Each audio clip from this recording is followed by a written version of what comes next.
अच्छा जी, I know कि पिछले दिनों बल्कि शायद आज भी कोई इशू हो है स्ट्राइक वगैरह के हवाले से केबल इंटरनेट का।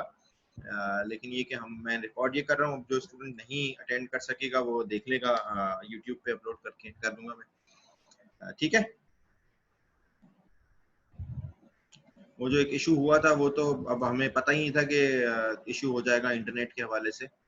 कराची में था ये इशू, कराची, हैदराबाद और सक्खर में, या मेरा ख्याल है लाड़काना में कहीं ऐसा था। आज भी होगा क्या?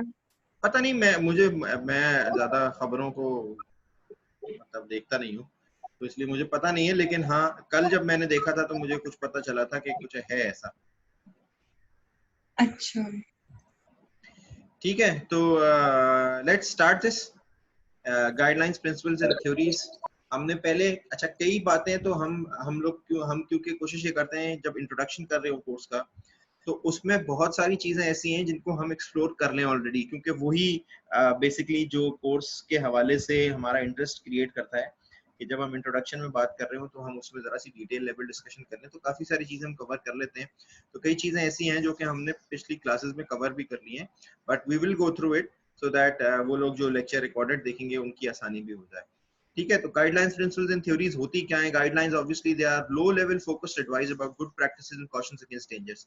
Guidelines are just like recommendations, right?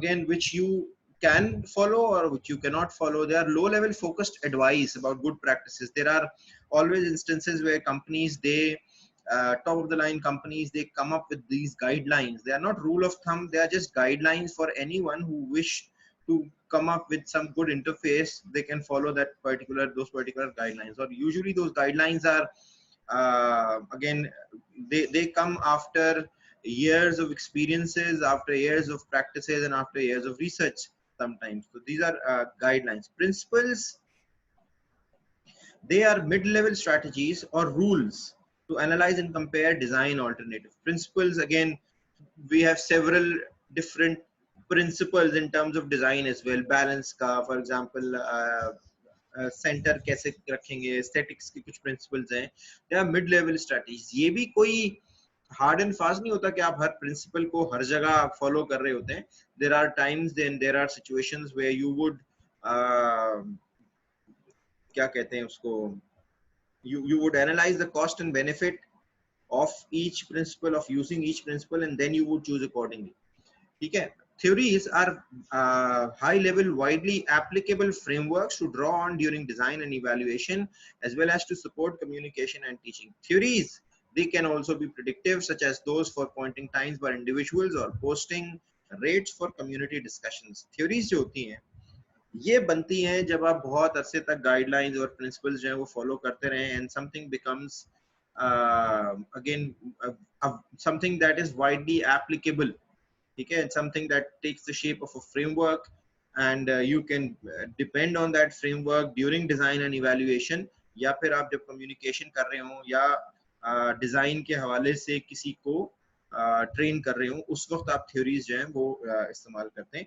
तो again, this is guidelines, principles and theories. Why we need to know this? Because we when it comes to design, when it comes to human computer interaction, we need to distinguish between guidelines, principles and theories, as in human computer interaction की guidelines क्या है, principles कौन से हैं और theories कौन सी हैं.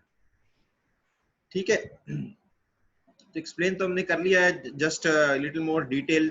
Guidelines are shared language to promote consistency, और ऑब्वियसली गाइडलाइंस जो होती हैं वो अक्रॉस द ग्लोब होती हैं. यानी अगर एक एप्लीकेशन किसी एक पर्टिकुलर लैंग्वेज में बन रही है, तो दूसरी लैंग्वेज में भी उसके जो डिजाइन है वो कम से कम कंसिस्टेंट होना चाहिए. विंडोज अगर इंग्लिश लैंग्वेज में बनती है तो भी उसमें there are certain kinds of things which will remain consistent no matter in what kind of language, in what language Windows is used, in terms of its appearance, in terms of the action sequence, in terms of the events that will occur after you, let's say, press a button or whatever.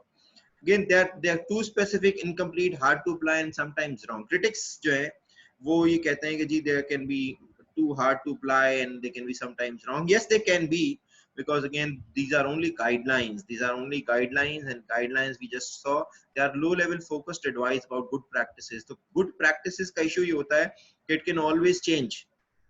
ठीक है, एक काम एक तरीके से होता चला आ रहा था, suddenly got to know a new way of doing that thing, so people would start using what is friendly to them, what they think would be more useful to them, so they can always change. ठीक है. अच्छा, proponent जो है वो encapsulate experiences हैं. Encapsulate experiences का क्या मतलब है? इनकैप्सुलेट एक्सपीरियंसेस का मतलब ये है कि the experience in terms of the guidelines, again that becomes so routine that people start using it again more easily, efficiently. That is what guidelines they can also do. Early Apple Microsoft guidelines जो थी, which were influential for desktop interface designers, have been followed by dozens of guidelines document for the web and mobile devices. कि जी एक इस तरह से buttons यहाँ पे हो, बहुत सारी guidelines हैं. एक क्रॉस बटन कहीं कहाँ कहाँ होगा, मिनिमाइज का बटन कहाँ होगा. तो all these guidelines were there. आज जब आप मोबाइल फोन्स के लिए एप्लीकेशन डिजाइन करते हैं तो देयर आर सेवरल गाइडलाइंस जो कि आपको फॉलो करनी होती हैं, so that your application is consistent through different types of interfaces, through different types of platforms. ठीक है. तो एक जो हमने बात की थी ना कि गाइडलाइंस जो हैं जो कि शेयर्ड लैंग्वेज है टू प्रमोट कंसिस्टेंसी, उसकी वजह से हमें वो करना पड़ता है. अच्छा, इसी हवाले से जो सैंपल गाइडलाइंस है नेशनल कैंसर इंस्टीट्यूट की, usability.gov. अच्छा, अब ये आप जरूर देखिए, मैंने शायद पहले भी इस वेबसाइट के बारे में बताया है. usability.gov is website.gov is a domain of the US government. US government, in its attempt to globalize certain guidelines for designing of web applications or mobile applications or desktop applications, they have come up with this usability.gov website where you can find numerous guidelines, numerous case studies, numerous tools that you can use to enhance the usability, enhance the human computer interaction, the interface of your applications, right? Why? Because we want to have something that is globally accepted, a software that is designed by, let's say, a Pakistani or an American, that has equal acceptance across the globe. That is why we need to have this global consistency of these things. So accessibility guidelines hai. Accessibility guidelines, for example, text equivalency for every non-text element. For example, जो road science होते हैं हमारे पास वो all across the globe वो same होते हैं तकरीबन. ठीक है. और उसकी भी गाइडलाइंस है ऑब्वियसली. वो सेम होने की वजह क्या है? सेम होने की वजह यही है कि हम ये चाहेंगे कि वो, अगर एक आदमी ड्राइव पाकिस्तान में उसने ड्राइविंग सीखी है तो उसको कम एफर्ट लगे इंग्लैंड में ड्राइविंग सीखने में, उसको पता हो कि रोड साइंस जो है वो एक ही है. और साइंस क्यों है? साइंस इसलिए है ताकि ऑब्वियसली लैंग्वेज बैरियर ना रहे किसी तरह से. That is why we have science. Whereas organizing the display, obviously there are several goals. अच्छा, ये क्या है? ये हमारे पास जो गाइडलाइंस बहुत सारे लोगों ने हमें बताई कि जी ये गाइडलाइंस आप यूज कर सकते हैं, फिर वो प्रिंसिपल्स बने, फिर वो थ्योरीज की शक्ल में ली. पिट एंड मोसे 1986 में इन्होंने 5 हाई लेवल गोल्स बनाए ऑर्गेनाइजिंग द डिस्प्ले के हवाले से. वो ये था सबसे पहला कि कंसिस्टेंसी ऑफ डेटा डिस्प्ले, यानी whatever data is displayed on screen should be consistent. ऐसा नहीं हो सकता कि एक स्क्रीन पे एक फॉन्ट हो और दूसरी स्क्रीन पे दूसरा फॉन्ट हो. ठीक है. अच्छा, इसकी मैं एक एग्जांपल आजकल के हवाले से लेता हूँ. फेसबुक का अगर आपने मोबाइल वर्जन आपने फेसबुक का इस्तेमाल किया होगा, उसमें एक इनकंसिस्टेंसी है. ठीक है. And I would give this to you as a task, as an assignment, let's say कि जी वो आपने आइडेंटिफाई करनी है कि फेसबुक का जो वेब इंटरफेस है, यानी जो ऐप है, मोबाइल ऐप है, उसमें inconsistency with regard to organisation of the display क्या है. कोई बहुत बड़ी चीज नहीं है, but you would again try to critically analyse app, the app, तो आपको मजा भी आएगा और आपको ये बड़ा इंटरेस्टिंग लगेगा कि यार इसमें क्या क्या चीजें बेहतर हो सकती हैं.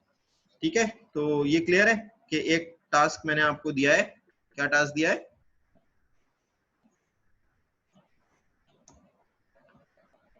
सिद्रा रिपीट कीजिएगा जरा. फेसबुक.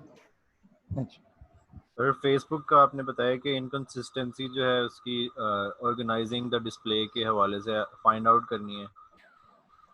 हाँ बिल्कुल ठीक है. मैं असल में ये इस पे भी लिख दूं ना आपके, क्या है ये, LMS.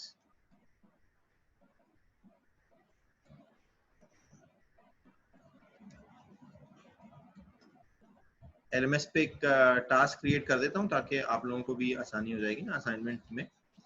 और ये मैंने ऐड कर दिया।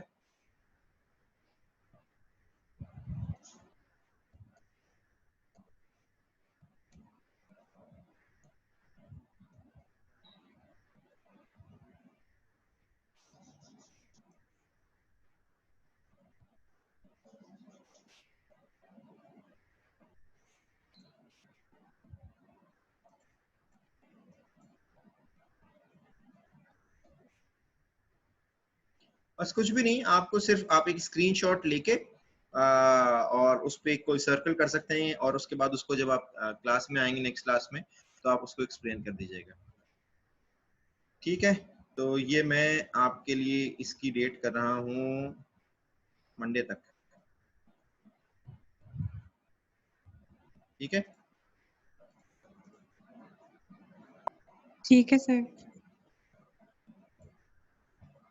अच्छा, और ऑब्वियसली कोई हार्ड एंड फास्ट नहीं है, यूज योर माइंड। अगर आपको कोई भी प्रॉब्लम लग रही है, मेरे जहन में तो ऑब्वियसली है, लेकिन आपको कोई भी प्रॉब्लम लग रही है, यू कैन पॉइंट इट और आप ये बता सकते हैं कि जी इसमें इस हवाले से consistency of data display, specifically हम इसकी बात कर रहे हैं, कंसिस्टेंसी ऑफ डेटा डिस्प्ले, कहाँ पे इनकंसिस्टेंसी है। ठीक है, अच्छा, ऑब्वियसली फिर उसमें जो दूसरी चीज है that is efficient information assimilation by the user, minimal memory load on the user. यानी जब हम मिनिमल मेमोरी लोड की बात करते हैं तो what are we referring to?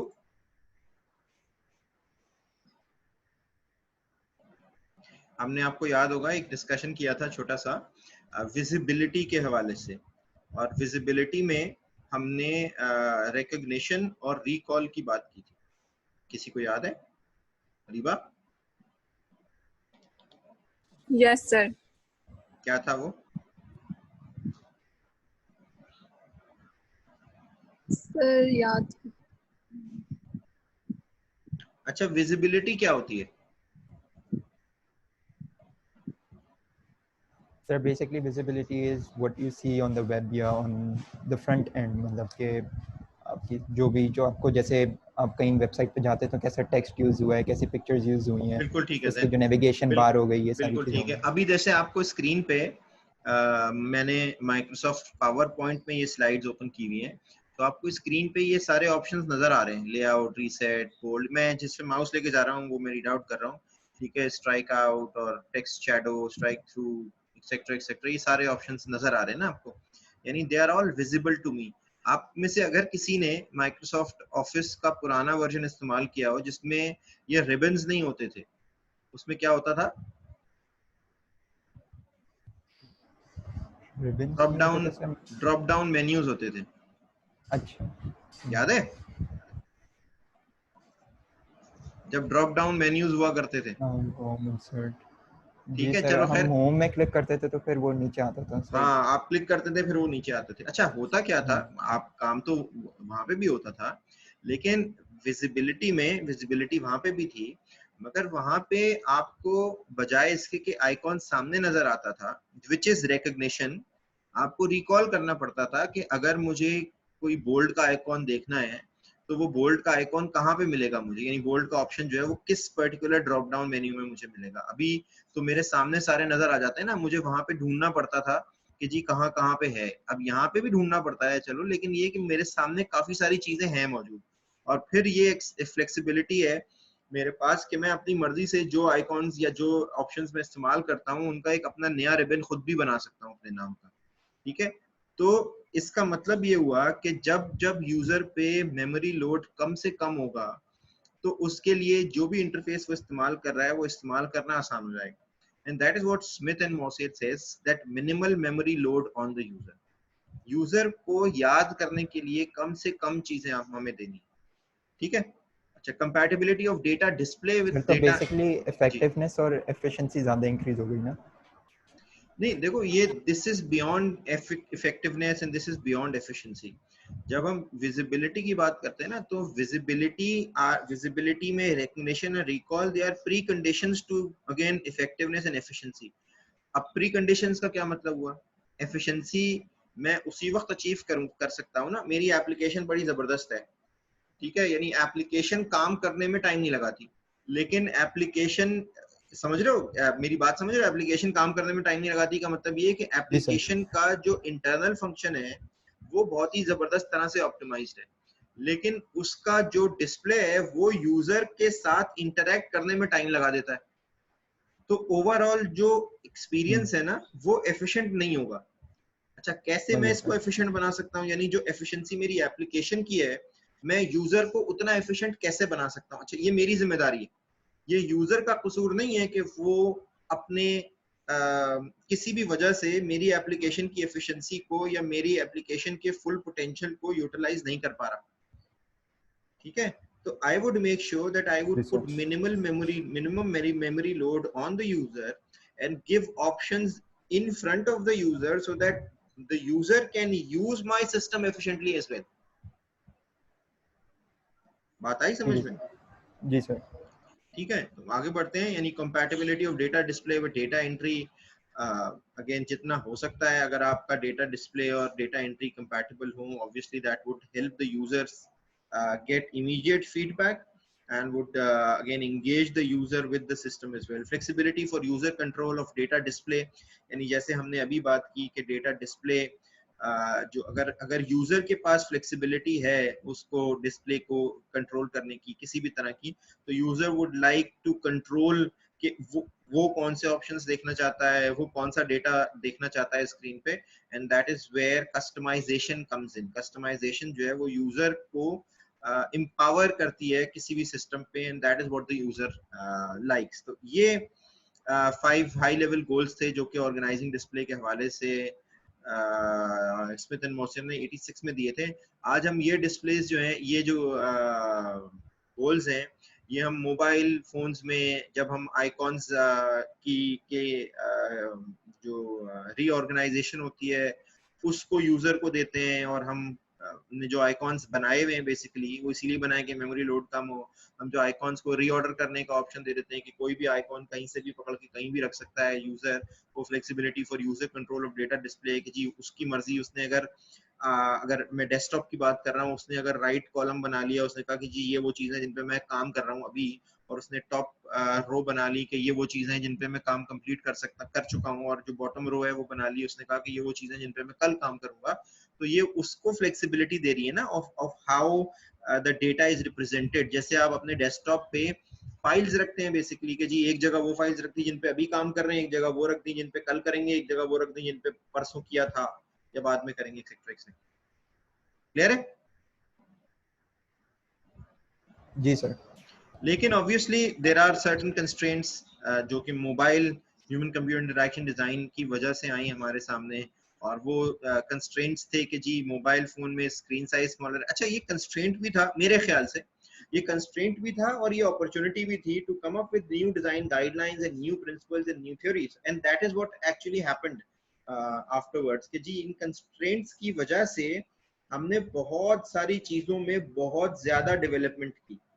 ठीक है, आज आप देखते हैं कि ये जो for example face recognition technologies थी, ये जो बायोमेट्रिक मैकेनिज्म्स थे, ये ऑल्दो लैपटॉप्स में आने शुरू हो गए थे, लेकिन जिस तरह से इनकी यूटिलाइजेशन मोबाइल फोन्स में हुई, जो कि हमारे सामने इनिशियली कंस्ट्रेंट्स आए इसके बहुत थे, वो आए थे, उस तरह से लैपटॉप्स में नहीं हुई थी।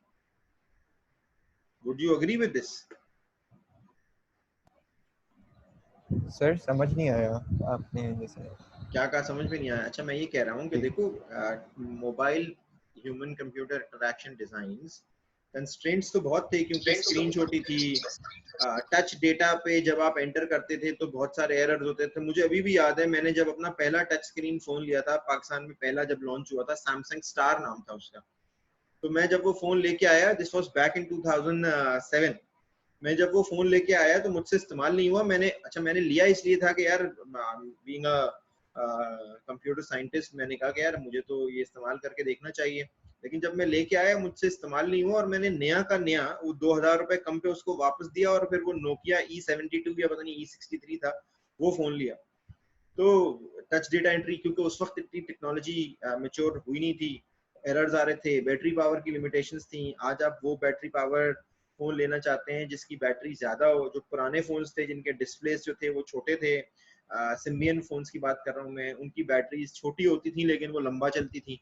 आज आपके पास 5000 mAh की बैटरीज हैं और वो आपको एक दिन मैक्सिमम, एक दिन 2 दिन निकाल देती हैं। अगर आप हैवी गेमर हैं तो और कम टाइम आपका लगता है। डेटा डाउनलोड स्पीड और एक्सेस जो है ये भी ज़रा लिमिटेड हो गई है। तो ऑल सॉर्ट्स ऑफ कंस्ट्रेंट्स थे। मैं जो बात ये कर रहा था आपसे, मैं ये कह रहा था कि जी लेकिन इसमें अपॉर्चुनिटीज भी बहुत हमारे सामने आई, और उन अपॉर्चुनिटीज में से कुछ ये थी कि जो बायोमेट्रिक टेक्नोलॉजीज हमने ओवर द एयर्स सामने आई थी, वो हम और किसी जगहों पे तो इस्तेमाल नहीं कर रहे थे। मोबाइल फोन्स में आज आप फिंगरप्रिंट स्कैनर भी आप मोबाइल फोन्स में देखते हैं, आज आप जो है वो फेस रिकग्निशन टेक्नोलॉजी भी देखते हैं। अगर मोबाइल फोन्स नहीं होते तो ये टेक्नोलॉजीज इतनी ज्यादा डिसेमिनेट किस तरह से होती, ये मैं इवॉल्व कह रहा नहीं था। होती मतलब। जी ठीक है, मतलब अब और कहाँ होती मुझे बताओ फिर, अगर ये फिंगरप्रिंट और फेस रिकग्निशन मोबाइल फोन्स में नहीं होता तो फिर कहाँ होता? बहुत ही कम कहीं होता है ना। तो अब मोबाइल फोन्स की वजह से इन टेक्नोलॉजीज को अपॉर्चुनिटी मिली कि ये भी मेच्योर हो सके। देखो टेक्नोलॉजी मेच्योर उसी वक्त होती है ना जब उसका यूजर बढ़ता है, यूजर बेस जैसे जैसे बढ़ता है, डेटा आने लगता है, और उसके बाद ही आप क्लासिफिकेशन हर तरह से कर पाते हैं। आपको पता है ये बात अच्छी तरह से। ठीक है, तो डिजाइन कंस्ट्रेंट्स हैं, डिजाइन गाइडलाइंस, फिर special consistency, high level information दिखानी चाहिए, नंबर ऑफ स्टेप्स जो है या नंबर ऑफ टैब्स। एक रूल था एक जमाने में कि जी information should never be more than 3 clicks away. क्या था?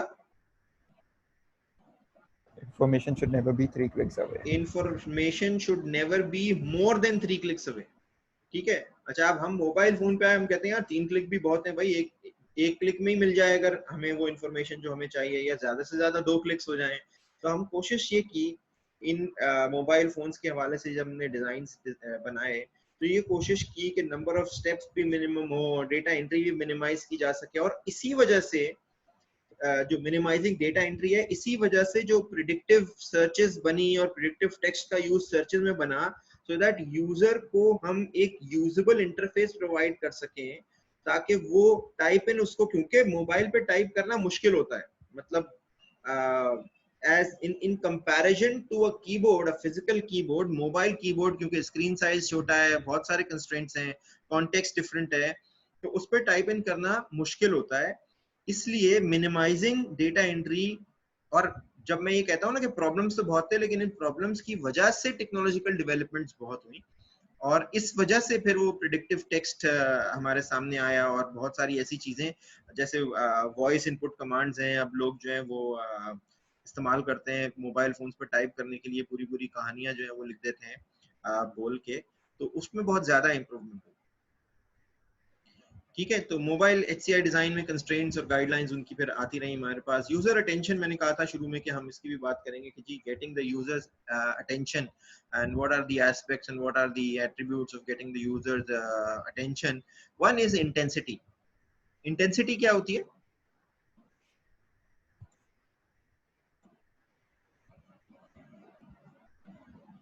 हाँ, इंटेंसिटी क्या होती है, कोई बताएगा?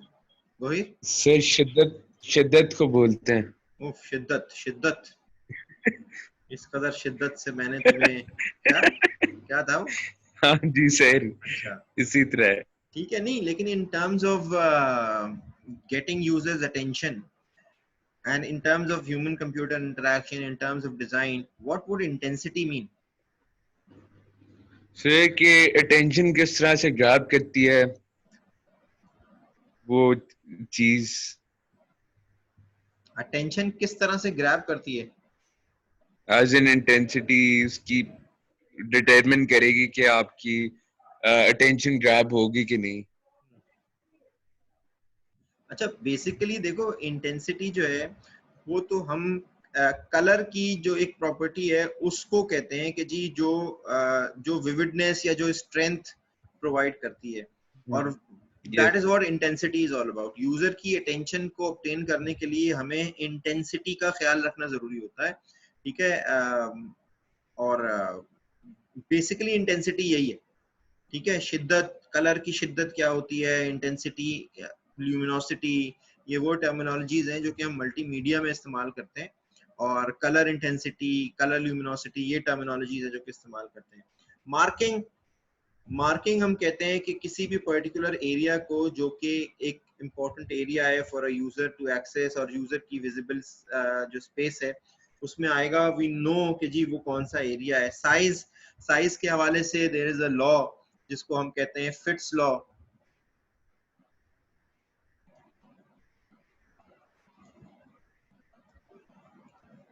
ठीक है, वो बड़ा इंपॉर्टेंट है। वो ये कहता है कि जी जो बटन का साइज है और जो उसका डिस्टेंस है, लेट से अगर आप माउस पॉइंटर यूज कर रहे हैं वहां से, तो उसका साइज जो है कितना है वो इम्पोर्टेंट होता है और वो बड़ा मैटर करता है। ठीक है, अच्छा इसके लिए मैं आपको जरा सा एक ग्राफ दिखाता हूँ कि स्क्रीन नजर आ रही, व्हाइट बोर्ड नजर आ रहा है? जी सर। Yes sir. अच्छा, ये जो ग्राफ है, लेट से ये ग्राफ है और ये मूवमेंट है।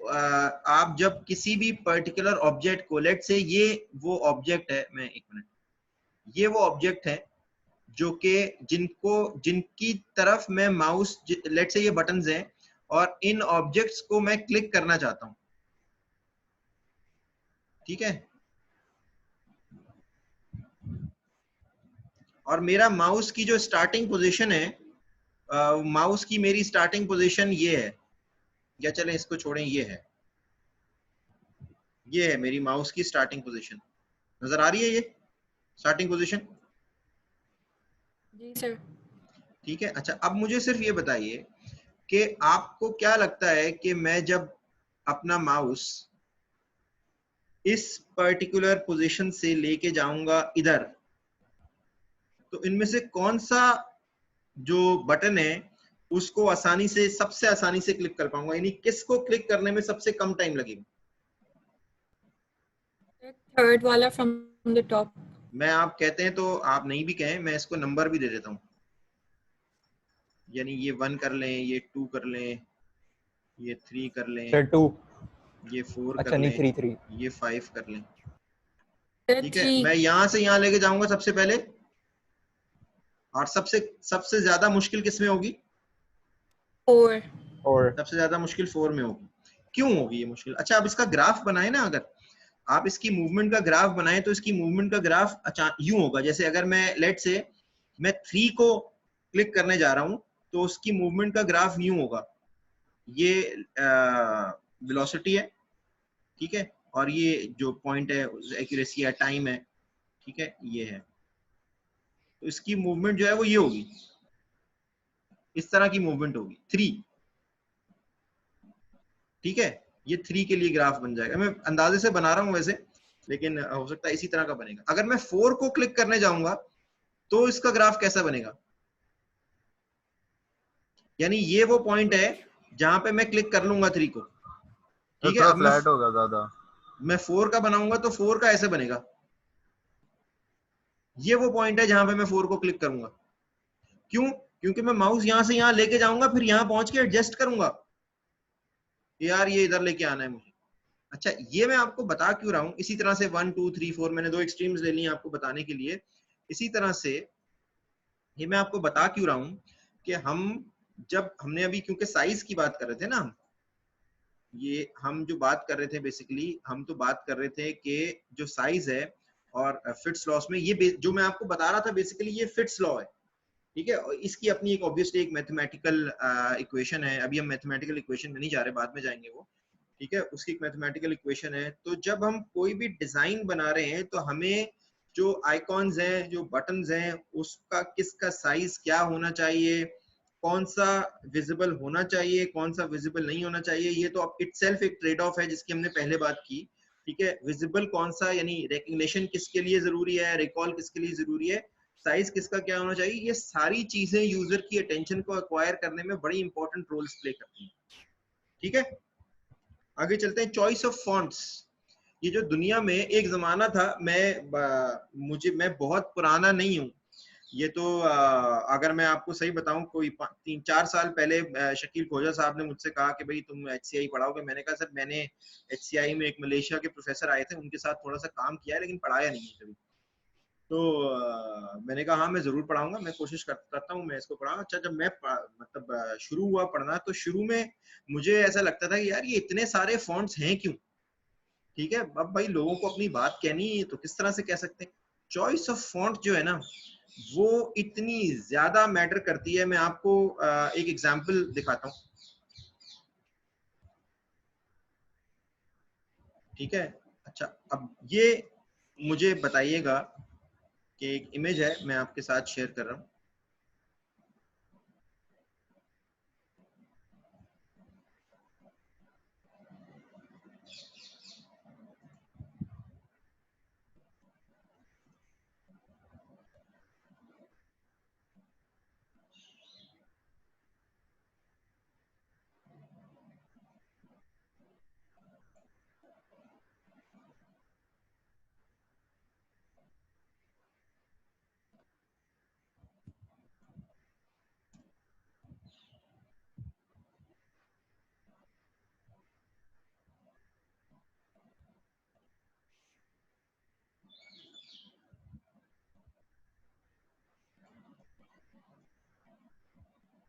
यार इमेज डायरेक्टली शेयर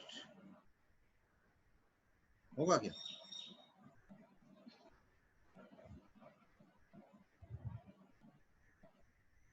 चले मैंने स्क्रीन शेयर कर दी।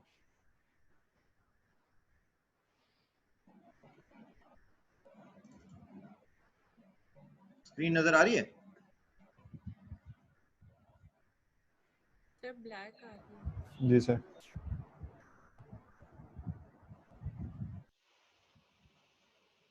सर अब आ रही है।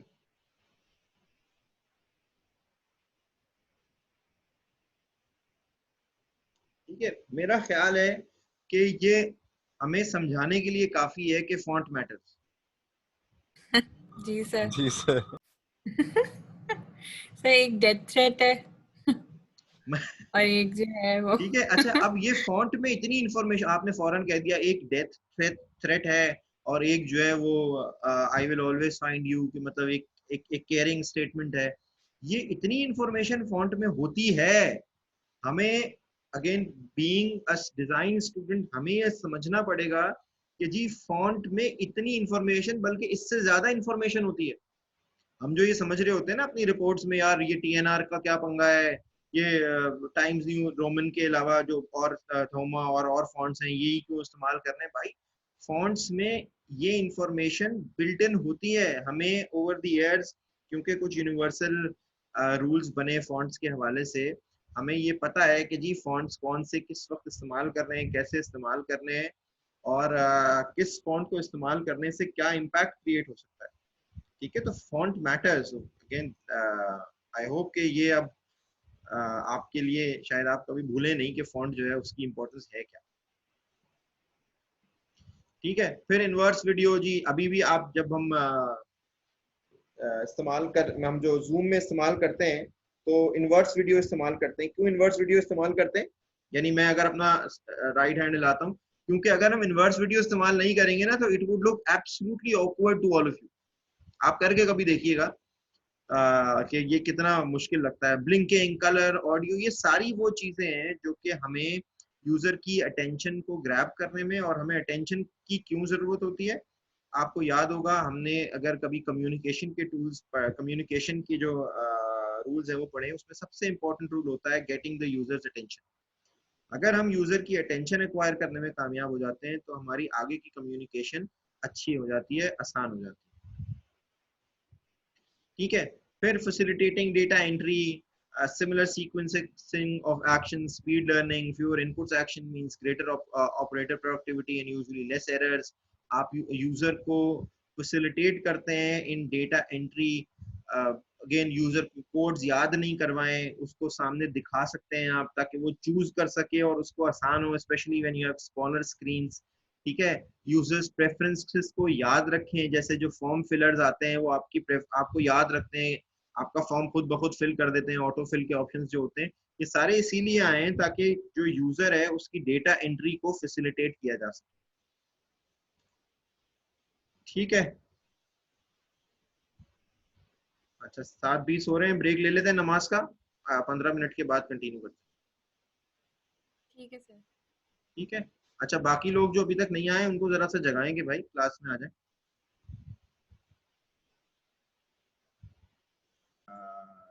ठीक है, तो हम अभी तक हम बात वालेकुम कर, सर। वालेकुम अस्सलाम, अभी तक हम बात कर रहे थे किस चीज की सिद्रा? सर मैं अभी अभी आई हूँ। हाँ, अभी सॉरी जब आप गई थी उससे पहले हम क्या बात कर रहे थे? हम सर, वो गाइडलाइंस की बात कर गाइडलाइन। रहे थे ना, हम फैसिलिटेटिंग यूजर इन जी डेटा एंट्री उसकी बात कर रहे थे। मैं स्क्रीन शेयर करता हूँ फिर से। अ,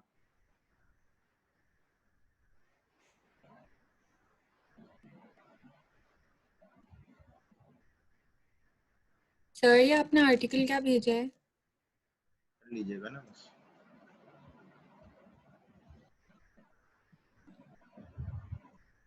ठीक है, तो हम ये बात कर रहे थे कि जी गाइडलाइंस क्या होती हैं, और हमने कई गाइडलाइंस की बात की। तो हम ये फैसिलिटेटिंग डेटा एंट्री की बात कर रहे थे। मैंने कहा कि इसी वजह से हमारे लिए जो प्रेडिक्टिव टेक्स्ट की चीज़ें थी वो बनाई गई कि जी यूजर्स को, ताकि चीज़ों को याद ना रखना पड़े, यूजर को अगेन लर्निंग जो है उसकी स्पीड अप हो सके, एक्सेट्रा एक्सेट्रा।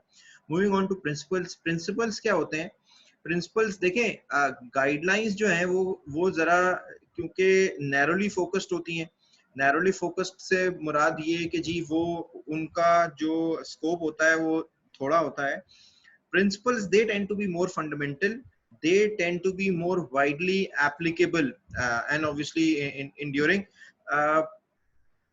फॉर एग्जाम्पल एक अगर प्रिंसिपल हम लेते हैं कि जी यूजर की डाइवर्सिटी जो है वो उसका हमें ख्याल रखना है। डाइवर्सिटी से मुराद ये कि we have different types of users and we need to cater to each type of user. For example एक अगर आपकी नानी अगर आपको टेक्स्ट कर रही है मैसेज, तो वो टेक्स्ट डिफरेंट होगा और वो टेक्स्ट करने का तरीका डिफरेंट होगा अगर एक फ्लाइट कंट्रोलर जो है या जो एयर ट्रैफिक कंट्रोलर है वो पायलट को टेक्स्ट कर रहा है उस तरीके से। ये ऑब्वियसली अगर हम स्केच करेंगे तो it will be a text, मगर ऑब्वियसली इन दोनों के तरीकेकार में फर्क होना है ना।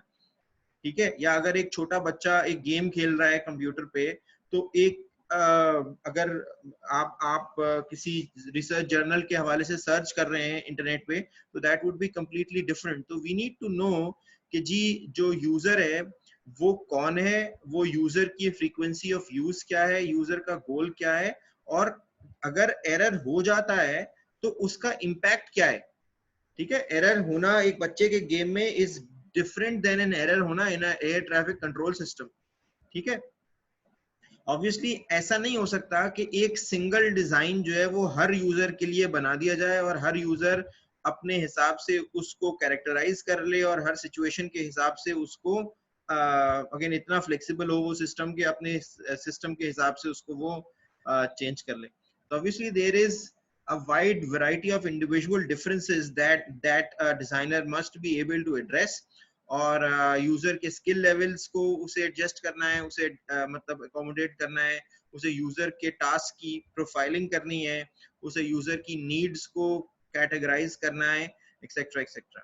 ठीक है, तो देयर आर सेवरल रूल्स, जो 8 गोल्डन रूल्स मैंने शुरू में भी बताया था कि जी प्राइमरी इंटरेक्शन स्टाइल्स जो है, एक तो पहले वो हमें डिस्कस करने हैं कि जी डायरेक्ट मैनिपुलेशन क्या है, menu selection, filling the form और कमांड लैंग्वेज और नेचुरल लैंग्वेज, ये क्या चीजें हैं।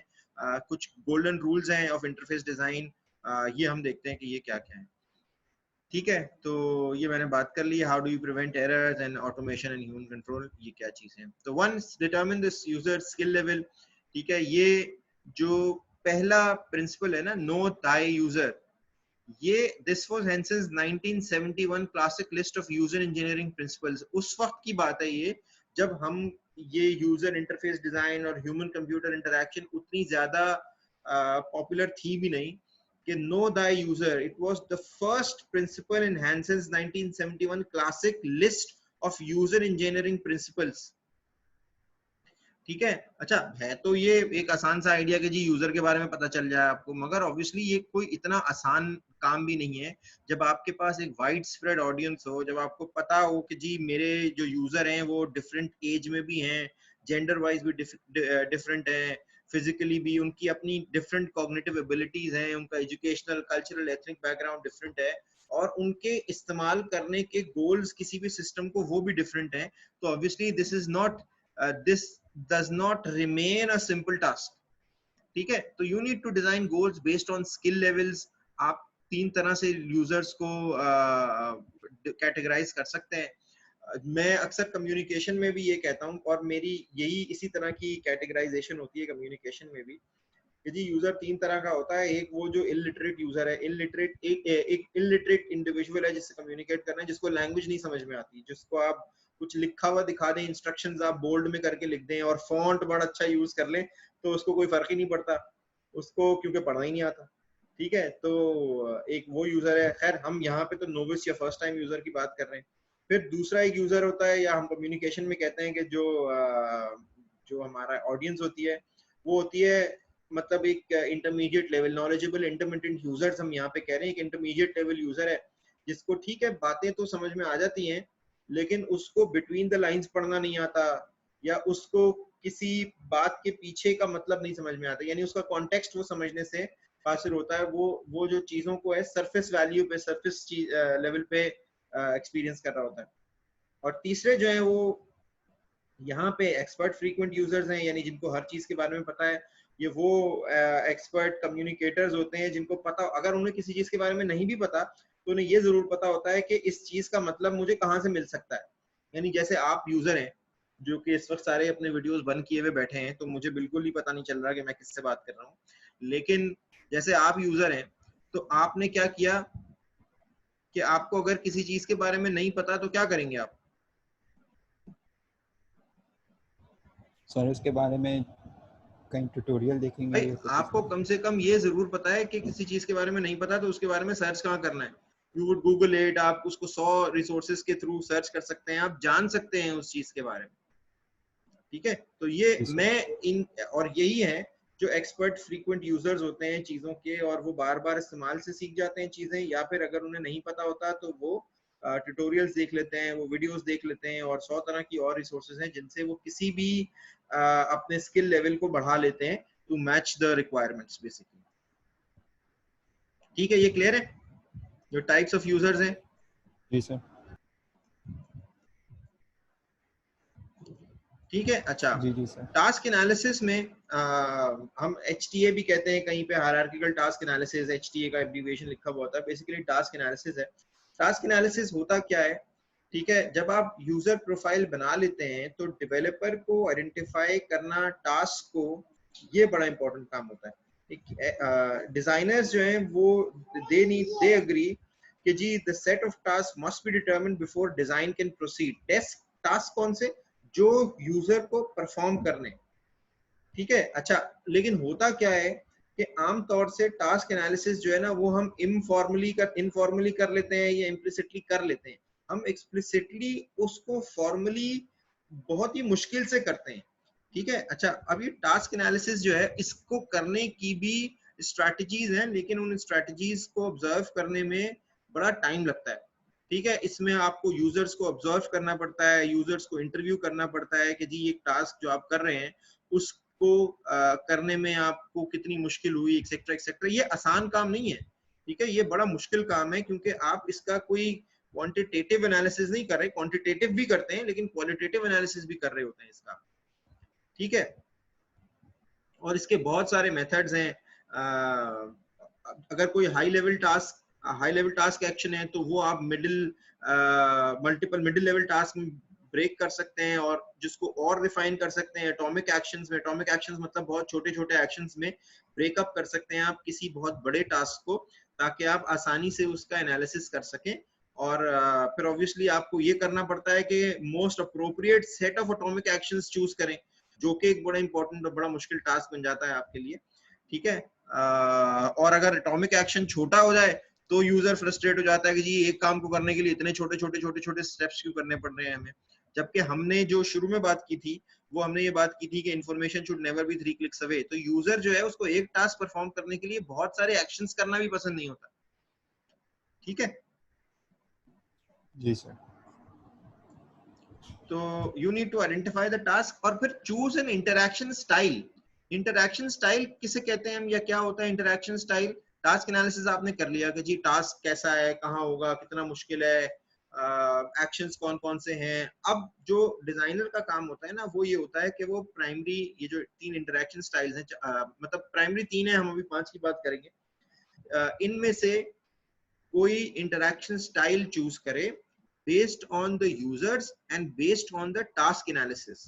ठीक है, फॉर एग्जांपल जो इंटरेक्शन स्टाइल है डायरेक्ट मैनिपुलेशन जो है वो, अच्छा मैं एक काम ये करता हूँ कि ये जो इमेज है ना इसको जरा सा,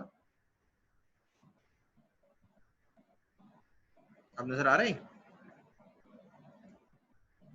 जी सर। ठीक है, अच्छा ये जो डायरेक्ट मैनिपुलेशन है, डायरेक्ट मैनिपुलेशन का क्या मतलब है?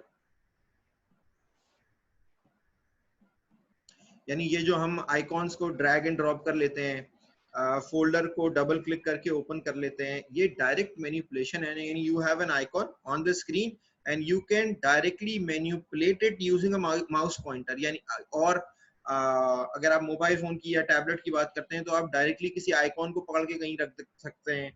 आप जब पिक्चर को जूम करना चाहते हैं तो आप जूम का एक्शन परफॉर्म करते हैं, दैट इज डायरेक्ट मैनिपुलेशन। यानी you are interacting with the screen with the icons directly।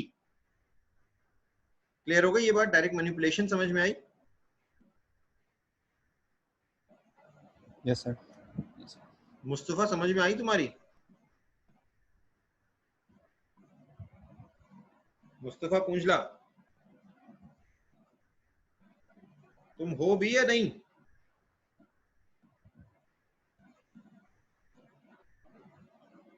Sidra आपकी समझ में आ रही है?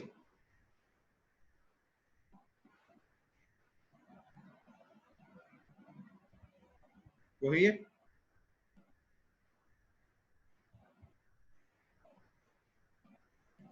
जैन सिर्फ तुम ही सुन रहे हो बेटा। जी सर। तुम देख रहे हो ये? इसलिए मैं कहता हूँ कि वीडियोस ऑन करो अपने, ताकि सब सामने बैठे तो रहो।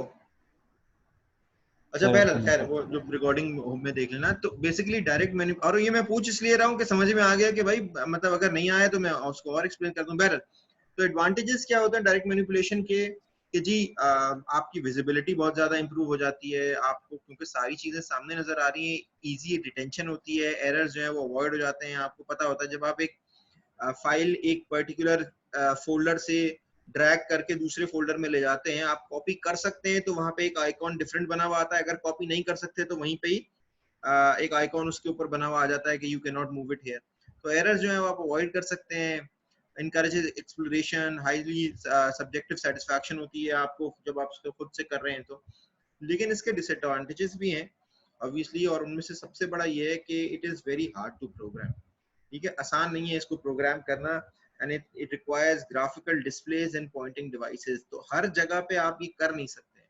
ठीक है, आपको राउटर की कॉन्फ़िगरेशन करनी है तो वहां पे आप डायरेक्ट मैनिपुलेशन इंटरफेस नहीं इस्तेमाल कर सकते हैं क्योंकि you have very limited memory and very limited resources to work with। ठीक है, तो दूसरा जो इंटरेक्शन स्टाइल है वो मेन्यू सिलेक्शन है। अच्छा डायरेक्ट मैनिपुलेशन में तो क्योंकि विजिबिलिटी बहुत अच्छी है ना, तो लर्निंग कर्व बहुत ही छोटा है, मतलब आसानी से आप चीजें सीख लेते हैं। बच्चे भी आप देखते हैं फोन सीख लेते हैं, क्यों? क्योंकि डायरेक्ट मैनिपुलेशन है, उन्हें क्लिक करना है और एप्लीकेशन को लोड हो जाना है और उन्हें आसानी से उसको सीख लेना है। तो मेन्यू सिलेक्शन जो है उसमें मेन्यूज होते हैं, क्योंकि ऑल्दो कि ये कीस्ट्रोक्स को कम कर देता है, लेकिन फिर भी आपको थोड़ा बहुत याद रखना पड़ता है, क्योंकि मेन्यू में आपको पता नहीं होता, हायरार्किकल मेन्यूज हैं अगर तो आपको पता नहीं होता कौन सी चीज कहाँ है, you have to search for that.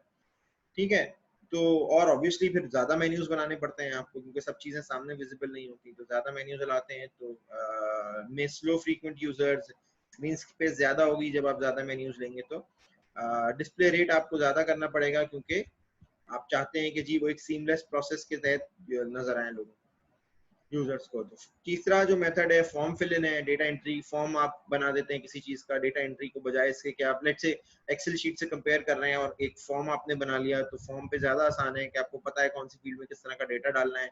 You can set restrictions कि कौन सी फील्ड में कौन सा डेटा है। ठीक है, बहुत ही आसानी से ट्रेनिंग किसी की कर दें आप, वो डेटा एंटर कर सकता है। लेकिन हाँ ऑब्वियसली फॉर्म जब आप बनाएंगे तो it will consume screen space, यानी आप को मुश्किल होगी छोटी स्क्रीन पे उन चीजों को करने में। जो चौथा इंटरफेस जो चौथा इंटरेक्शन स्टाइल है जो कि इस्तेमाल किया जाता है बड़ा वाइडली, वो है command language. Command language is flexible. अच्छा ये जरूर समझ लीजिए कि हर तरह का इंटरेक्शन स्टाइल जो है वो एक डिफरेंट तरह के यूजर के लिए ज्यादा सूटेबल है। जैसे डायरेक्ट मैनिपुलेशन इंटरफेस जो है वो नोविस यूजर के लिए बड़ा आसान है, और कमांड लैंग्वेज इंटरफेस जो है वो एक एक्सपर्ट यूजर के लिए आसान है। एक्सपर्ट यूजर जो कि इंस्टेंट फीडबैक चाहता है, यानी कंसोल बेस्ड इंटरफेस है, वो कोई नोविस यूजर तो इस्तेमाल नहीं करेगा ना, वो आप इस्तेमाल करेंगे। क्यों? क्योंकि आपको फौरन फीडबैक चाहिए, आपको बीच में कोई इंटरफेस नहीं चाहिए, अपने और कंप्यूटर के बीच में आपको कोई इंटरफेस नहीं चाहिए। तो कमांड लैंग्वेज इंटरफेस जो है वो एक्सपर्ट यूजर इस्तेमाल करते हैं। It allows convenient creation of user defined macros. लेकिन हाँ, इसकी एरर हैंडलिंग पुअर होती है। पुअर हम कहते इसलिए है क्योंकि किसी और यूजर को, यानी एक नोविस यूजर जब वो एरर पढ़ेगा उसको समझ नहीं आएगा क्या एरर है। नोविस यूजर को 8x फला फला फला मेमोरी फॉल्ट एट दिस, उस एरर का क्या कर रहा है, सच्ची बात तो ये है। लेकिन एक एक्सपर्ट यूजर के लिए एरर, उसको पता होता है कि जी कौन से एरर का क्या मतलब है। मगर ये एरर समझने के लिए भी आपको एक एक्सपर्ट यूजर होना ही पड़ता है, उसके बगैर आप इसके एरर्स भी नहीं समझ सकते, कमांड लैंग्वेज के एरर्स होते हैं। ठीक है, फिर जो एक आखिरी इंटरेक्शन स्टाइल है वो नेचुरल लैंग्वेज स्टाइल है। और ऑब्वियसली उसका मतलब ये है, जो देखें, जो कमांड लैंग्वेज है उसमें आपको सिंटैक्स सीखना पड़ता है। ठीक है, यानी जैसे अगर आप एलएस पे काम कर रहे हैं, एलएस अगर आपने लिनक्स में कमांड लाइन एलएस का कमांड लाइन का इस्तेमाल किया है, तो you would need to learn the languages, you would need to write some in specific formats, in specific syntax, कि आपको रिस्पॉन्स मिल सकता है। नेचुरल लैंग्वेज में क्या है, आप कुछ भी बोलते रहें। ठीक है, जैसे आप अगर एलेक्सा से बात करते हैं, आप कोटाना से बात करते हैं, आप गूगल असिस्टेंट से बात करते हैं, तो देयर इज नो सिंटैक्स। ठीक है, you use your natural language. आप जब सर्च करते हैं गूगल पे तो you use natural language, there is no syntax to it. ठीक है, तो ये it relieves the burden of learning syntax. ठीक है, but obviously there are some disadvantages कि it requires clarification dialogue, may not show context, may require more key strokes. आपको ज्यादा लिखना पड़ेगा, या आपको ज्यादा अगर वॉइस इंटरफेस है तो आपको ज्यादा बताना पड़ेगा। ठीक है, तो ये इंटरफेस स्टाइल्स हैं बेसिकली। फिर स्पेक्ट्रम ऑफ डायरेक्टनेस, ये क्या चीज होती है, मैं इसको भी जरा सा एक्सपेंड करता हूँ।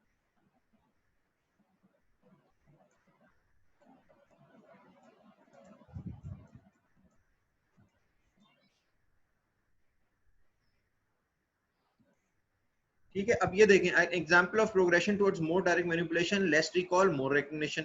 यानी प्रोग्रेशन, जब आप डायरेक्ट मैनिपुलेशन की तरफ जाते हैं तो कम रिकॉल होता है और ज्यादा रिकग्निशन होता है, और फ्यूअर की स्ट्रोक, फ्यूअर क्लिक्स होते हैं।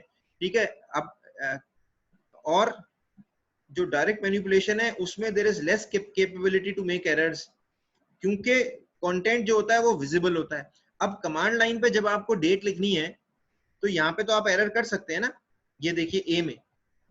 लेकिन लेट्स से जो ये ई है, इसमें आपको अगर कैलेंडर से डेट पिक करनी है, which is more direct manipulation, तो यहाँ पे एरर के चांसेस क्या है, कितने एरर के चांसेस यहाँ पे? सर कम है ना यहाँ पर, तो 0 चांसेस है ना भाई। आप गलत, आप डेट का फॉर्मेट गलत पिक नहीं करेंगे, क्योंकि डेट आप तो सिर्फ क्लिक कर रहे हैं ना।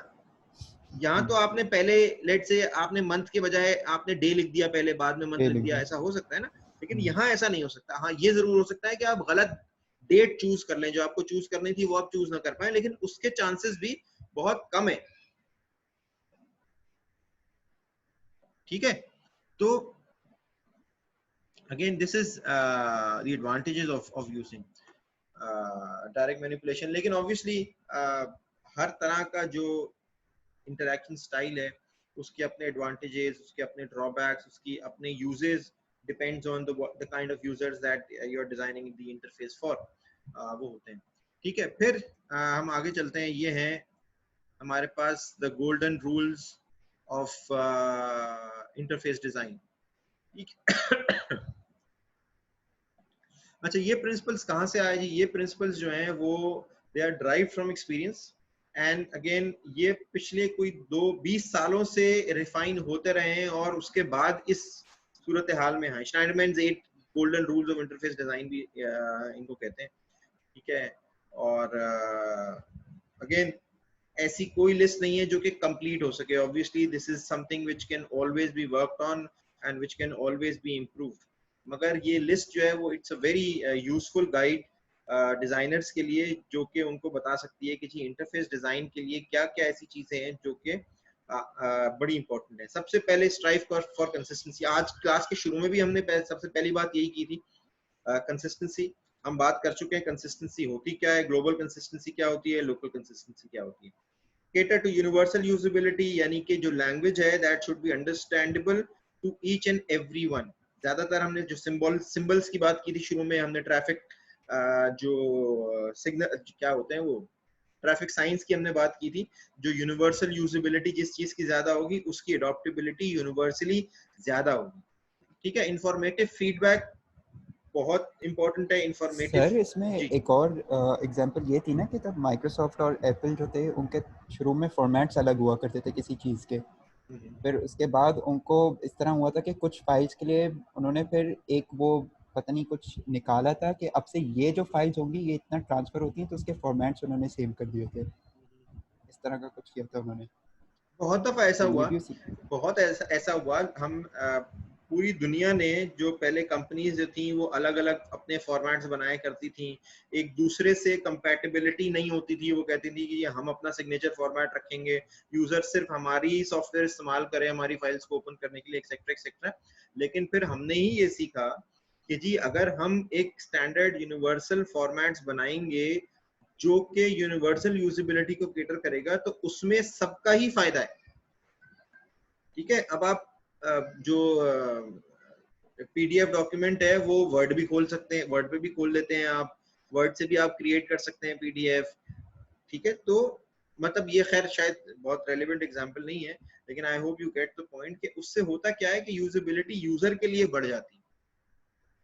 ठीक है। इंफॉर्मेटिव फीडबैक से मुराद ये कि फीडबैक जो है ना it should be of use to the user, बजाय इसके कि आपने सिर्फ फीडबैक में एक आवाज दे दी उसको टर्न, उस आवाज का वो क्या करेगा भाई। इंफॉर्मेटिव फीडबैक एज इन कि वो उससे किसी उसका कोई काम आ सके, उसके कोई काम आ सके। Just a second.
सर आपका mic mute.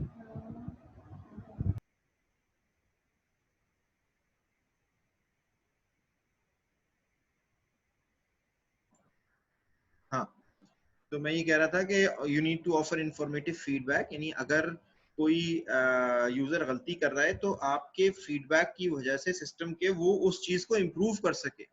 Response need to be to be improving the user's action. ठीक है, फिर design dialogues to yield closure, यानी जो सीक्वेंस ऑफ एक्शंस हो it should be organised into groups, जो जिसमें एक बिगिनिंग ग्रुप हो, एक मिडिल ग्रुप हो, एक एंड ग्रुप हो, यानी इट शुड कंक्लूड, जो एक्शन सीक्वेंस है यानी जो design of the action sequence है it should converge to an end. ये बात समझ में आई? नहीं सर, ये समझ में आई। देखो एंड का मतलब ये कि भाई आप कोई एप्लीकेशन इस्तेमाल कर रहे हैं ना, तो अगर आपने एक टास्क परफॉर्म करना है उस एप्लीकेशन में, तो जो सीक्वेंस ऑफ स्टेप्स आप फॉलो करें वो सीक्वेंस ऑफ स्टेप आपको पता चल रहा हो कि जी ये शुरू के उसके स्टेप्स हैं, ये मिडिल के स्टेप्स हैं, और अब मैं क्लोज पहुंच रहा हूँ इस काम की कंप्लीशन के। जैसे आप कोई फाइल कॉपी करते हैं ना, जैसे आप कोई फाइल कॉपी करते हैं तो फाइल और बड़ी फाइल है तो फाइल कॉपी करने में आपको जो प्रोग्रेस बार दिखाया जा रहा होता है वो टुवर्ड्स द एंड आपको लगता है ना कि हाँ जी कंप्लीट हो रहा है। जी सर। ठीक है, तो design dialogues to yield closure, जो भी डायलॉग्स आप बना रहे हो you need to make sure कि वो यूजर को एक तो इन्फॉर्म रख रहे हो यानी इंफॉर्मेटिव फीडबैक दे रहे हो, और दूसरा वो बताएं कि हाँ जी ये काम हो गया है, so that the user can have this sense of relief. अब समझ में आई बात? जी सर। जैसे अगर एक ई कॉमर्स वेबसाइट है, वो यूजर को जी सर, exactly. अगर वहां से कोई चीज वो खरीद रहा है तो पहला स्टेप क्या है भाई उसके पास कि वो पहले प्रोडक्ट्स को सिलेक्ट करेगा, उसके बाद फिर वो मूव करेगा ना टुवर्ड सिलेक्ट चेकआउट की तरफ मूव करेगा। चेकआउट में पहले वो एक इन्फॉर्मेशन देगा आपकी, लेट से शिपिंग इन्फॉर्मेशन देगा, फिर बिलिंग इन्फॉर्मेशन देगा, फिर वो अपनी अगर उसने पेमेंट करनी है तो वो इन्फॉर्मेशन देगा। तो यानी जो प्रोग्रेस है वो देयर इज प्रोग्रेस और यूजर को नजर आ रहा है कि हाँ यार अब काम हो रहा है ऐसा ऐसा। समझ गए? ये है बेसिकली। अच्छा, और फिर उसके बाद preventing errors obviously you need to prevent errors as much as possible. यानी हमने कई दफा ये बात की है कि the best error message is सबसे बेहतरीन में एरर मैसेज क्या है? कि sit back, we are looking into this, और ये नहीं, the best error message is none at all, यानी एरर आए नहीं ना। हम तो प्रिवेंट एरर्स की बात करें। एरर क्यों आता है? एरर इसलिए आता है कि यूजर कोई गलत एक्शन परफॉर्म करता है। हम तो ये कह रहे हैं कि जी इंटरफेस डिजाइन ऐसा हो कि यूजर गलत एक्शन परफॉर्म कर ही ना सके, यानी यूजर के पास ये स्कोप ही ना हो कि वो कोई एक्शन गलत परफॉर्म कर सके। ठीक है, अच्छा फिर आ जाइए नंबर 6 पे, permit easy reversal of actions. ठीक है, हम सबकी ये ख्वाहिश है, सिद्रा की शायद ज्यादा है, कि लाइफ में कंट्रोल जी का बटन हो, लेकिन ऐसा है नहीं।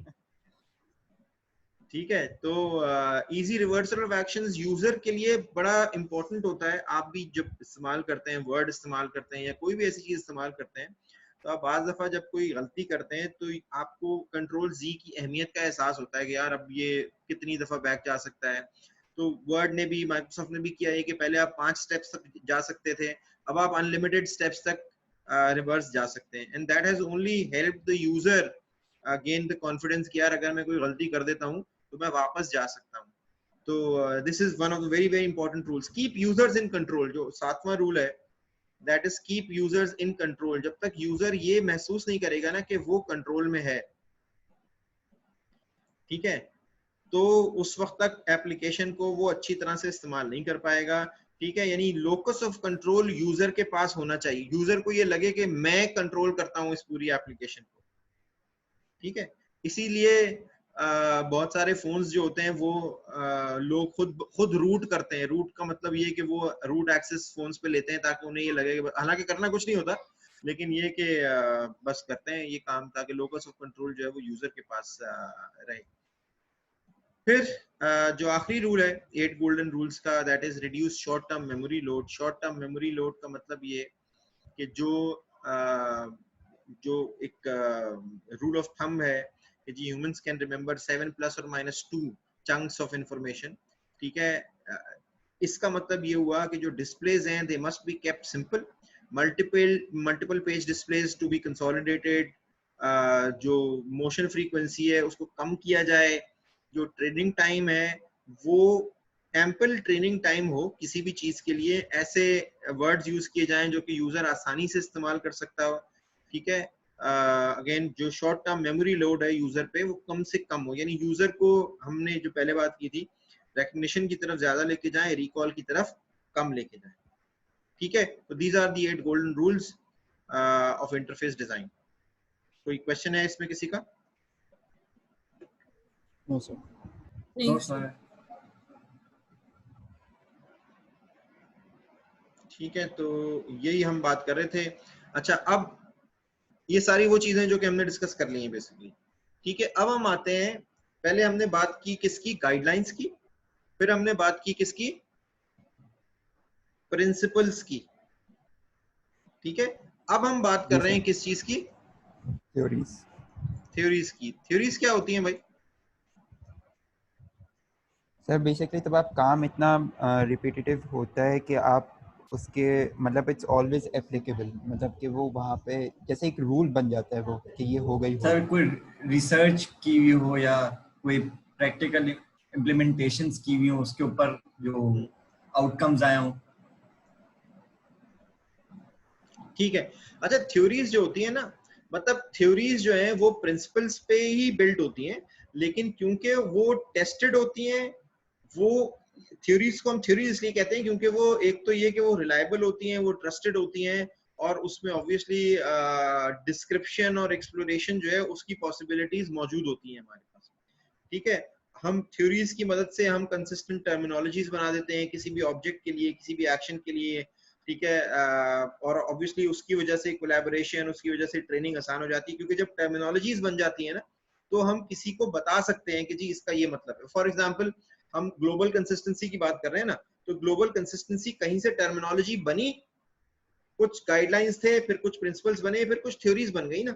तो आज बताना आसान है कि ग्लोबल कंसिस्टेंसी होती क्या है, ठीक है, यूनिवर्सल एक्सेसिबिलिटी होती क्या है, ठीक है। तो this is what theories are. और थ्योरीज को बेसिकली ग्रुप किया जाता है, थ्योरीज को ग्रुप किया गया है डिस्क्रिप्टिव में और ह्यूमन कैपेसिटी में। डिस्क्रिप्टिव में हमारे पास एक्सप्लेनेटरी, प्रिस्क्रिप्टिव और प्रेडिक्टिव थ्योरीज हैं, और theories that are based on human capacity, that are motor task, perceptual और cognitive theories हैं।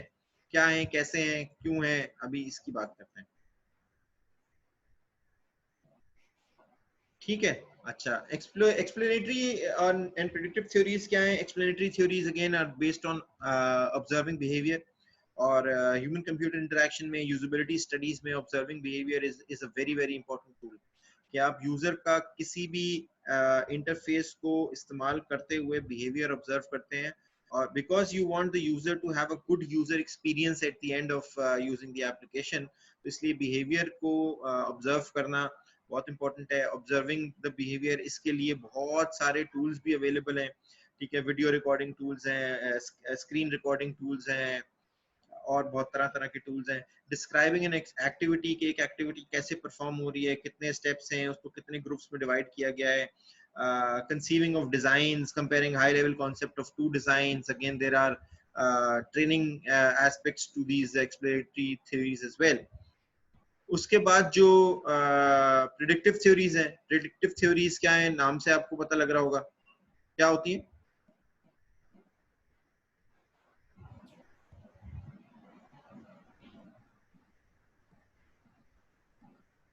सर जो कोई एक्सपेक्टेशंस पे हो या जिसके लाइक प्रोबेबिलिटीज पे जो थ्योरीज रिलेट करती हो।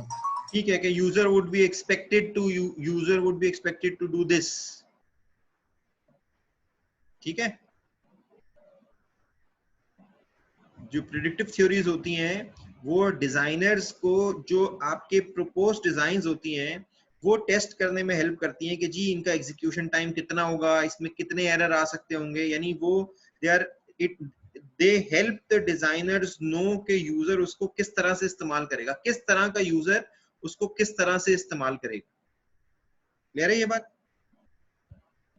ठीक है। enable designers to compare proposed designs for execution time और error rates। जी, अच्छा कुछ कह रही? सर हमारी गॉम्स की थ्योरी जो होती है, GOMS वाली गॉम्स की थ्योरी जो स्पेसिफिकली बता रही होती है कि यूजर एक स्पेसिफिक गोल को किस तरीके से ऑपरेट करेगा, उसका सिलेक्शन रूल क्या होगा, जो हम आगे डिस्कस भी करेंगे फिर फ्लॉ के साथ, जी बिल्कुल। वो भी प्रेडिक्टेड थ्योरी है सर। नहीं, प्रेडिक्टिव थ्योरीज तो बहुत सारी हैं, लेकिन हम तो अभी सिर्फ ये बात कर रहे हैं कि जी थ्योरीज जो हैं वो इम्पोर्टेंट होती हैं, और वो क्यों इम्पोर्टेंट होती हैं, क्योंकि वो गाइडलाइंस और प्रिंसिपल्स के ऊपर बेस कर रही होती हैं और उसके बाद बनती हैं।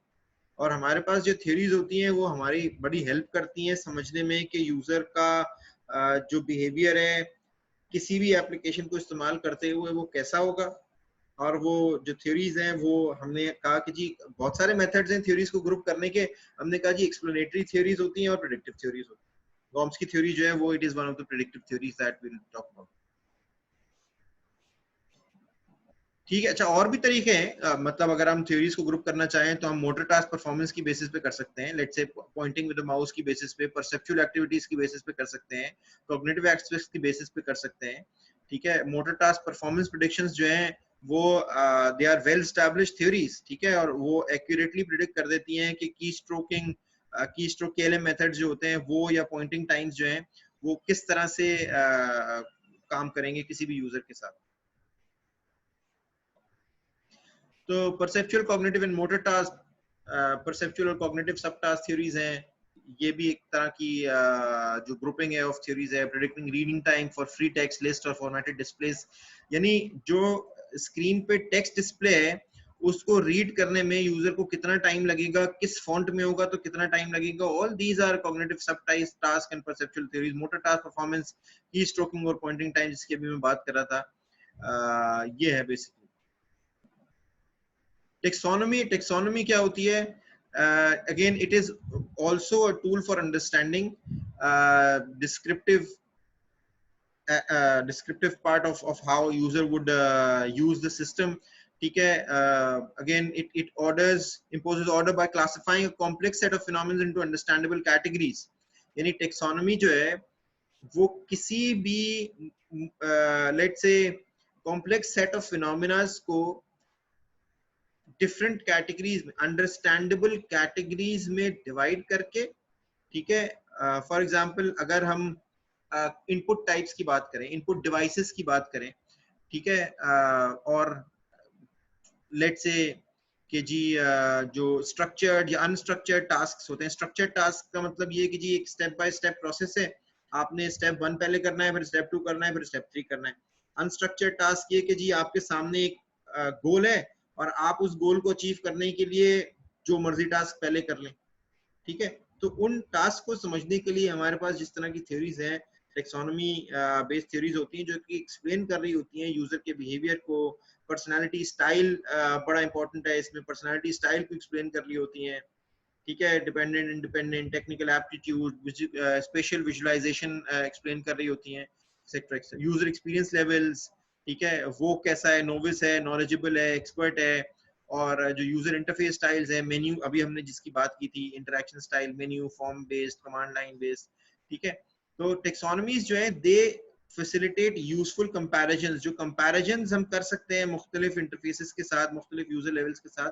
टेक्सोनॉमी जो एक्सप्लेनेटरी थ्योरीज हैं वो हमें ये बताती हैं कि किस तरह का यूजर कैसे इस्तेमाल कर रहा है किसी सिस्टम को। ठीक है, फिर हमारे पास कॉन्सेप्चुअल, सिमेंटिक, सिंथेटिक और लेक्सिकल मॉडल्स हैं। ठीक है, फोली एंड वैन डैम की 4 लेवल अप्रोच है। वो ये कहता है कि जी पहले, और ये है levels of analysis theories basically. ठीक है, ये कहता है कि जी कॉन्सेप्चुअल लेवल है पहले, जो कि यूजर के मेंटल मॉडल को, जिसके बारे में आप पिछली क्लास में पढ़ चुके हैं, मैडम अफशा ने आपको इस हवाले से कुछ पढ़ने के लिए भी दिया था। ठीक है, कॉन्सेप्चुअल लेवल जो है वो यूजर का मेंटल लेवल है of the system that the user would be using. ठीक है, अच्छा, for example 2 mental models for image creation are paint programs. Paint programs आप ले लें जो कि पिक्सेल्स को मैनिपुलेट करते हैं, जो कि ड्राइंग प्रोग्राम्स हैं, जो कि मुख्तलिफ ऑब्जेक्ट्स आप बना सकते हैं जिसमें एक्सेट्रा एक्सेट्रा। ठीक है, अच्छा, अब अगर यूजर जो है वो पेंट प्रोग्राम को यूज कर रहा है और वो सीक्वेंस ऑफ एक्शंस को अडॉप्ट करता है, यानी पेंट प्रोग्राम को यूज करने के लिए पहले आपको कोई सिलेक्ट करनी है कोई चीज, आपने कोई चीज ड्रॉ करनी है, पहले आप वो सिलेक्ट करेंगे स्टेप 1, फिर उसमें फिल करना है तो आप उसमें फिलिंग का टूल सिलेक्ट करेंगे, वो स्टेप 2, सेक्टर। तो जो यूजर का मेंटल मॉडल है, जो कॉन्सेप्चुअल लेवल है फ्लोरियन वैन डैम का 4 अप्रोच, ये वो है यूजर का mental model of that interactive system. फिर सिमेंटिक लेवल क्या डिफाइन करता है कि जी यूजर ने अगेन जो मीनिंग यूजर के इनपुट ने कन्वे की है कंप्यूटर, जो कंप्यूटर के आउटपुट डिस्प्ले से यूजर को कन्वे हुई है, ठीक है। बेसिकली सर इसमें ये बता रहा होता है कि यूजर का इनपुट देने की क्या मीनिंग है, लाइक ये सिमेंटिकली बता रहा होता है यूजर के इनपुट। फॉर एग्जांपल अगर आपने कोई ऑब्जेक्ट, अगर हम पेंट प्रोग्राम की बात करें, पेंट प्रोग्राम में आपने कोई ऑब्जेक्ट डिलीट करना है, तो आपने पेंट प्रोग्राम में एक ऑब्जेक्ट ड्रॉ किया, अब आप डिलीट के बटन से भी डिलीट कर सकते हैं और उसको बैक के बटन से भी डिलीट कर सकते हैं, यानी आप कंट्रोल जी से भी आप अपना एक्शन अंडू कर दें तो भी डिलीट कर सकते हैं। तो अगेन जो सिमेंटिक्स है वो user, it describes the meaning conveyed by the users input and by the computers output display, ठीक है। आउटपुट डिस्प्ले यानी इसको जो चीज नजर आ रही है इंटरफेस पे, वो उसको किस तरह से परसीव कर रहा है, that is what the semantic level is also all about, ठीक है। समझ में आ रहा है कुछ ये? जी sir. Yes sir. Very good. तीसरी जो 4 लेवल अप्रोच में जो तीसरा लेवल है वो क्या है? सिंटैक्टिक लेवल है। सिंटैक्टिक लेवल क्या है?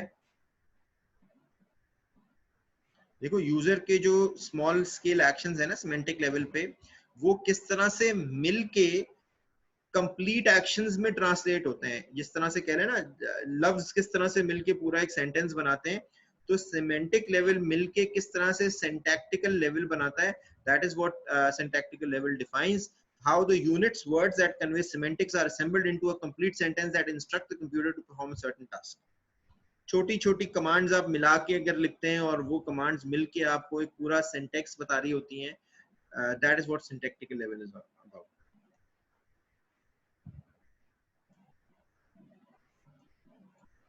ठीक है। चौथा जो लेवल है दैट इज लेक्सिकल लेवल। अच्छा, आप लोगों ने कंपाइलर पढ़ा है? वैसे कंपाइलर कंस्ट्रक्शन पढ़ते हैं आप लोग? ऐसे ही पूछ रहा हूँ। पढ़ते तो बहुत कुछ है। नहीं, कंपाइलर कंस्ट्रक्शन पढ़ते हैं एज अ कोर्स। ऑटोमेटा पढ़ते हैं? ऑटोमेटा जी ऑटोमेटा पढ़ा है। तो लेक्सिकॉन्स क्या होते हैं?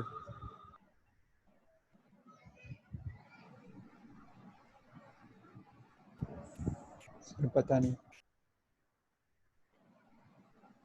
चलो खैर, बहरहाल लेक्सिकल लेवल जो है वो जो डिवाइस की डिपेंडेंसीज हैं, यानी अगर आप एक ऐसी डिवाइस यूज कर रहे हैं जिसपे आप लैंग्वेज होते हैं कुछ, जी बिल्कुल, मतलब पता नहीं कुछ रिलेटेड होता है उससे। जी स्मॉल लेक्सिकॉन्स होते हैं जो कि मिलके सिंटैक्स बनाते हैं, जो कि मिलके फिर सिमेंटिक्स डिफाइन करते हैं, फिर जो मिलके कोई एक कॉन्सेप्ट डिफाइन करते हैं। बहरहाल तो वो कंपाइलर की बात है। बहरहाल लेक्सिकल लेवल्स जो हैं वो device dependencies and with the precise mechanism by which user specify the syntax. For example function की जो है वो क्या डिफाइन करेगी, माउस क्लिक जो है वो क्या करेगा, अगर डबल क्लिक है तो वो कितने अरसे के अंदर, यानी डबल क्लिक का भी एक टाइम होता है ना, आमतौर पे वो टाइम जो होता है वो मिली सेकेंड्स में डिफाइन होता है, 200 millisecond for example. Double click में यानी 2 क्लिक्स जो है within a span of 200 milliseconds होंगे, तो आप उसको डबल क्लिक कंसिडर करेंगे, वरना 2 सिंगल क्लिक्स होंगे अगर 200 मिली सेकेंड्स के अलावा होंगे। तो ये लेक्सिकल लेवल जो है डिफाइन करता है।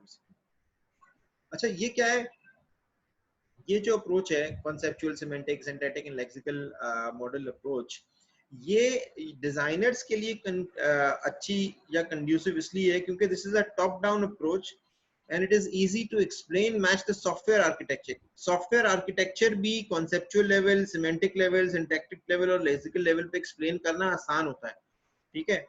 और designers जो हैं they are also expected to move from conceptual to lexical level, and again इन सारे levels की mappings जो है वो आपस में एक साथ मिलाना या एक साथ रिकॉर्ड करना उनके लिए आसान हो जाता है, ठीक है। अच्छा, ये लेवल अब तो खैर इतना ज्यादा इस्तेमाल नहीं होता, लेकिन अर्ली डेज ऑफ कंप्यूटिंग में जब कमांड लाइन इनपुट था, कॉमन था, लो लेवल सिंटैक्स प्रोग्रामिंग लिखे जाते थे, लेक्सिकल एनालिसिस प्रोग्राम्स लिखे जाते थे, उस वक्त बहुत ज्यादा इस्तेमाल होता था। अब ऑब्वियसली ग्राफिकल इंटरफेस स्टैंडर्ड्स हैं, हमारे पास बहुत जबरदस्त किस्म की टूल किट्स अवेलेबल हैं, तो ये अब जो है वो नीड इसकी बहुत ही कम हो गई है, तकरीबन खत्म हो गई है। जैसे सिंटैक्टिक और लेक्सिकल लेवल के हम डिजाइन जो है वो इस्तेमाल करें।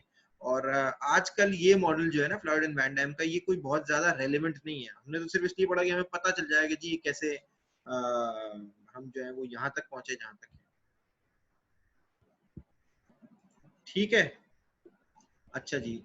स्टेजेस ऑफ एक्शन मॉडल्स, ये जो थे ये conceptual lexical semantic synthetic model थे। कुछ एक्शन मॉडल्स भी हैं। वो एक्शन मॉडल्स क्या हैं? नॉर्मन के एक्शन मॉडल्स हैं। ठीक है, नॉर्मन को आप जानते हैं। नॉर्मन कौन? सर वो जो नॉर्मन डोर वाला नॉर्मन डोर वाला, बिल्कुल। 7 स्टेजेस ऑफ एक्शंस है। उसने कहा कि जी सबसे पहले यूजर जब भी कोई एक्शन परफॉर्म कर रहा होता है किसी भी टास्क को अचीव करने के लिए, तो वो 7 स्टेजेस हैं ऑफ एक्शन। और ये कहता है कि ये एक साइक्लिक पैटर्न है जिसमें अरेंज्ड है।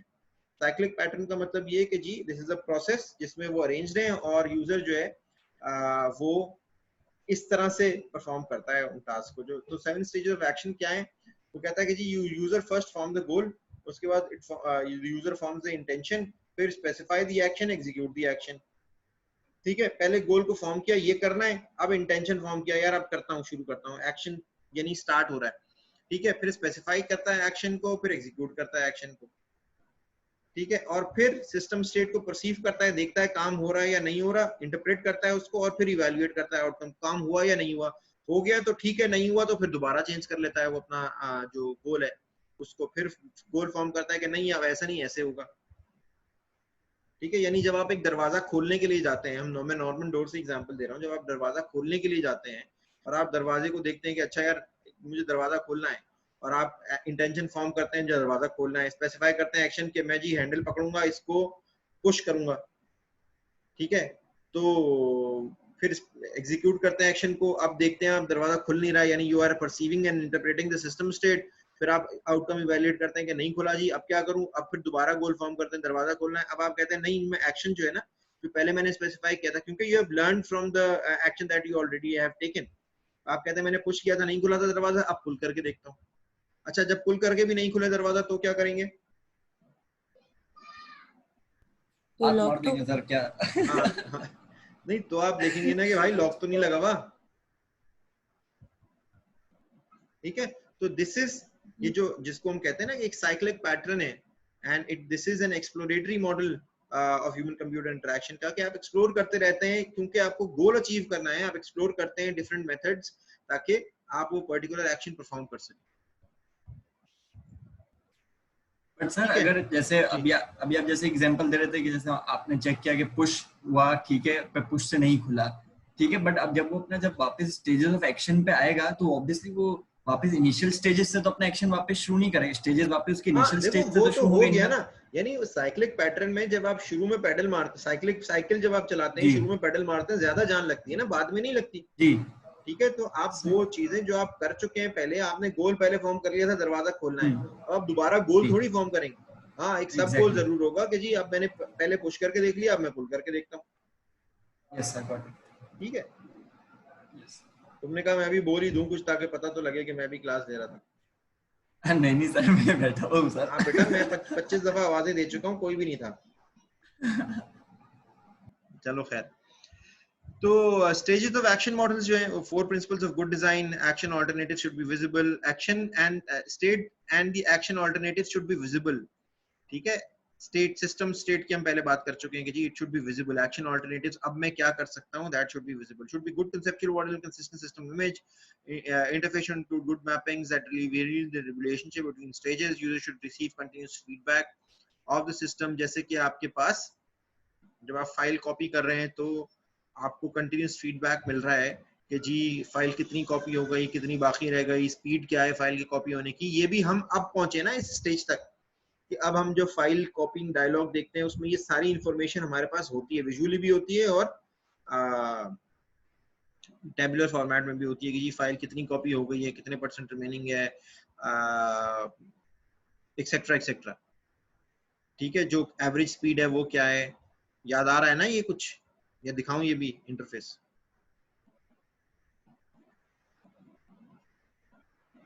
दिखाऊं? ये इंटरफेस दिखा देता हूँ आपको मैं, फाइल कॉपिंग डायलॉग। हाँ सर दिखा दो।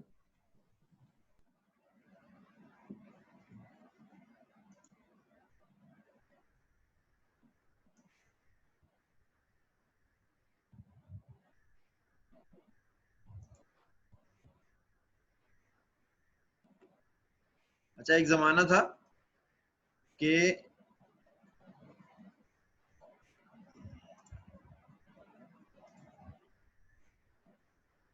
था कि ये डायलॉग होता था हमारे पास फाइल शेयरिंग का, sorry copying the sir file.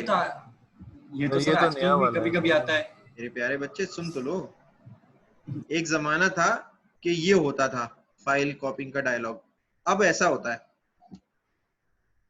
Sir एक और जमाना भी था सर, विंडोज एक्सपी वाला। हाँ वो तो छोड़ दो ना, चलो आप इतनी पुरानी, मैं तो सिर्फ एग्जांपल देके तुम्हें सिर्फ ये बता रहा हूँ कि जी अब इसमें क्या है, फाइल इंफॉर्मेशन है, मुझे नहीं पता जी एवरेज स्पीड क्या है, लिखी हुई तो आ रही है, लेकिन विजुअली अब और डिटेल्स मेरे पास अवेलेबल है कि जी एवरेज स्पीड कितनी है, 14.6 MB पर सेकंड है, किस वक्त कितना डेटा ट्रांसफर हुआ, कौन सी time remaining about 2 minutes, items remaining कितने 17, कितना जीबी 1.70 GB। ठीक है, मैं यहीं से इसको पॉज भी कर सकता हूँ, पहले मैं ना पॉज कर सकता था, इसको सिर्फ क्या था, कैंसिल कर सकता कैंसिल। था। आज मैं पॉज भी कर सकता हूँ, इसको कैंसिल भी कर सकता हूँ, मुझे पता है कैंसिल के लिए मैंने एक सिंबल बना दिया है, वो इस्तेमाल कर सकता हूँ। Again this is a 83% complete, मुझे परसेंटेज ऑफ कंप्लीशन दिखा भी रहा है, यहाँ पे मुझे कहीं लिखा हुआ नहीं आता था कि कितने परसेंट अब हो गया है, आइकॉन तो नजर आ रहा है मुझे, सॉरी ये प्रोग्रेस बार तो नजर आ रहा है, लेकिन भाई क्या टाइम रिमेनिंग आ रहा है, जी, टाइम रिमेनिंग लिखा हुआ है अबाउट 10 टाइम सेकंड। रिमेनिंग लिखा हुआ है, मगर ऑब्वियसली अगर आपसे कोई पूछेगा कि जी ये ज्यादा इंफॉर्मेटिव इंटरफेस है या ये ज्यादा इंफॉर्मेटिव इंटरफेस है, तो आप कहेंगे कि यही है। तो हम इस स्टेज पे एक दिन में नहीं पहुंचे, ठीक है, हम इस स्टेज पे कोई एक दिन में थोड़ी पहुंचे हैं, हमें तो बहुत टाइम लगा ना इस स्टेज पे पहुंचने में, आहिस्ता आहिस्ता पहुंचे हैं भाई। User should receive continuous feedback, हमने लर्न किया कि जी यूजर को क्यों दे कंटिन्यूस फीडबैक, इसलिए दे क्योंकि यूजर जानना चाहता है सिस्टम स्टेट के बारे में। ठीक है, बहरहाल तो क्रिटिकल पॉइंट्स हैं where user failures can occur, user can perform an inadequate goal. अपना यूजर ने गोल ही अलग बना लिया, यूजर ने कहा जी मैं तो जूम पे फाइल शेयर करूंगा स्टूडेंट्स के साथ, एक यूजर है से एक टीचर है, उसने गोल ही गलत बनाने से कहा मैं जूम पे फाइल्स जो हैं वो स्टूडेंट्स को शेयर करूंगा, मतलब शेयर का मतलब ये कि फाइल्स भेजूंगा। अभी सर यहाँ सर पे आप अभी भी जूम पे ऑप्शन है तो सही। हाँ सर सॉरी आप भेज सकते हैं आराम से। जी जूम पे आप भेज सकते हैं फाइल। एक चलो मैं जूम पे भेज सकते हैं, कोई और सॉफ्टवेयर बना लो कि मैं उस पे जी फाइल्स भेजूंगा, जबकि उस पे फाइल शेयरिंग का ऑप्शन अवेलेबल नहीं है। सही।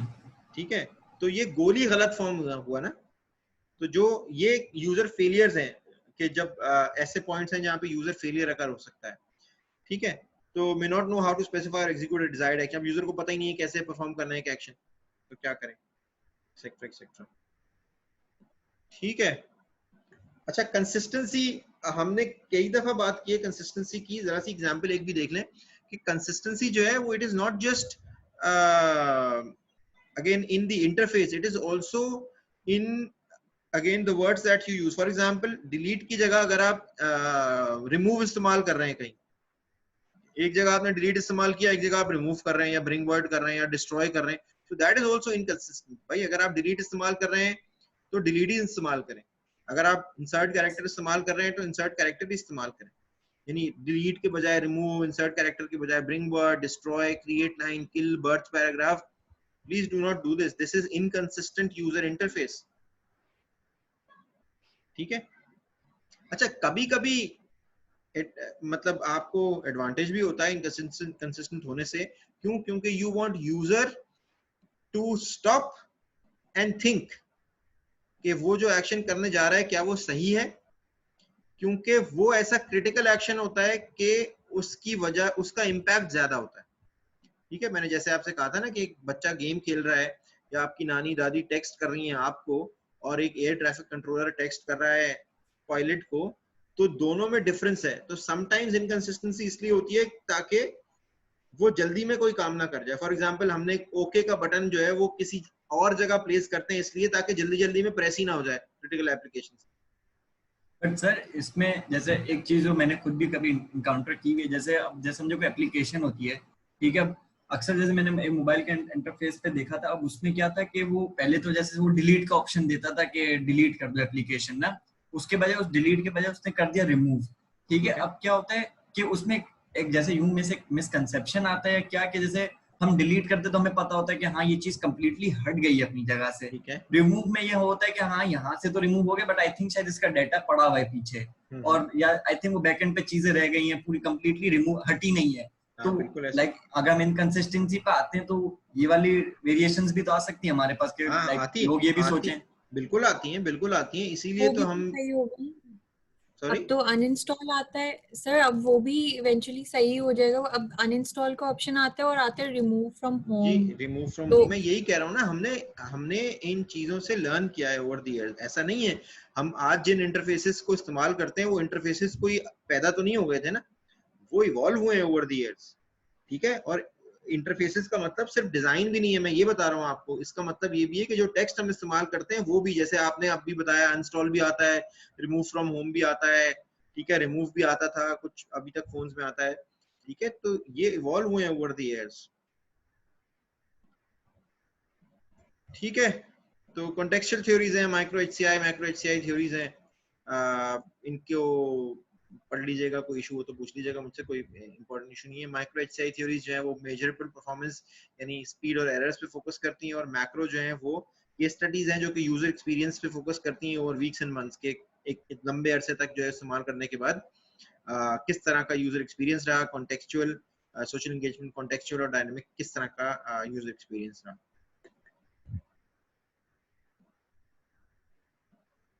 क्लियर है? कोई चीज जो आपको क्लियर ना हुई हो? नहीं सर। मैडम अफशा हैं? जी सर। हाँ, कुछ आप ऐड करेंगी? नहीं सर। और असाइनमेंट जो देना था, एक असाइनमेंट मैंने इन लोगों को दिया है, और वो असाइनमेंट ये है कि जो फेसबुक का मोबाइल इंटरफेस है उसमें क्या करना है, उसमें जो ऑर्गेनाइजेशन डिजाइन इनकंसिस्टेंसी है वो देखनी है कि क्या है, अगर कोई है तो। अच्छा, तो सर इसमें एक और इंटरफेस ऐड कर देना, इंस्टाग्राम का भी जो है मोस्टली इन लोगों ने मैप करने की कोशिश करी है ना। हाँ ठीक है, दो इंटरफेसेस एक साथ ऐड कर लें ताकि वो कंपैरिजन भी अच्छा हो जाएगा उसका। नहीं, कंपेयर नहीं करना है वैसे इनको सिर्फ उसी एप्लीकेशन के इंटरफेस में डिजाइन इनकंसिस्टेंसी अगर कोई है तो वो आइडेंटिफाई करनी है। अच्छा सही है सर, फिर अभी फेसबुक ही रहने देते हैं, फिर उसके बाद मैं कह रहा हूँ नेक्स्ट इसके अलावा कोई असाइनमेंट इनको देना है? नहीं सर अभी